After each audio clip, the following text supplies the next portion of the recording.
안녕하세요. 그것이 알고 싶은 사람들입니다.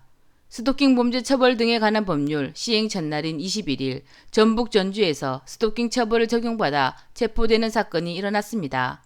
21일부터 시행된 스토킹 처벌법은 스토킹만으로도 체포와 구속, 실형 선고가 가능합니다. 해당 법이 시행되기 전에는 경범죄 처벌법이 적용돼 범칙금만 부과할 수 있었지만 전날인 21일 법이 시행되면서 처벌이 한층 강화되었습니다. 스토킹 범죄에 대해선 3년 이하의 징역 또는 3천만 원 이하의 벌금에 처하도록 하고 있습니다. 흉기를 들고 있었다면 징역 5년 이하 또는 5천만 원 이하의 벌금으로 처벌 수위가 올라갑니다. 스토킹 판단 여부는 지속성과 반복성에 달려 있습니다. 상대방이 원치 않는데 반복해서 따라다니고 지켜보거나 전화와 문자는 물론 물건을 보내는 것도 모두 스토킹입니다. 직접 하지 않고 다른 사람을 시켰다라도 마찬가지입니다. 다만 피해자가 원치 않으면 처벌이 불가능하고 본인 외의 가족은 보호받을 수 없다는 점 등은 숙제로 남아 있습니다. 22일 전북 덕진경찰서에 따르면 스토킹 처벌법이 시행된 지 1시간 30분 정도 지난 새벽 시간에 전주시 덕진구에 있는 전 여자친구 집을 두 차례나 연달아 찾아간 A모 씨를 스토킹 처벌법 위반 혐의로 붙잡았습니다. A씨는 이별한 여자친구의 집으로 가 초인종을 눌렀다가 신고를 받고 출동한 경찰로부터 경고를 받았습니다.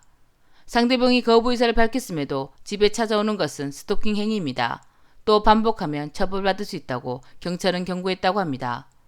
특히나 스토킹 범죄가 발생할 우려가 있거나 긴급한 예방을 필요로 하는 경우에는 경찰은 직권으로 스토킹 행위의 상대방이나 그 주거 등으로부터 100m 이내 접근 금지를 할 수 있습니다.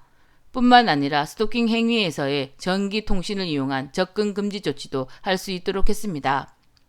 이렇게 법이 한층 강화됐지만 이 남성은 이런 법 시행 사실을 모른 채 경찰의 경고를 받고도 1시간 뒤 다시 전 여자친구 집을 찾아갔습니다. 이 남성에 대한 신고가 또다시 경찰에 접수되었습니다. 경고에도 불구하고 다시 여성을 괴롭힌 남성은 결국 스토킹 처벌법 위반 혐의로 검거돼 조사를 받고 불구속 입건된 후 풀려났다고 합니다. 스토킹 행위란 상대방의 뜻과 달리 정당한 이유 없이 상대방 또는 그의 동거인, 가족에 대해 접근하거나 지켜보는 등의 행위를 해 상대방에게 불안감 또는 공포심을 일으키는 것을 말합니다. 이런 행위를 지속 또는 반복적으로 하는 행위를 스토킹 범죄라고 합니다.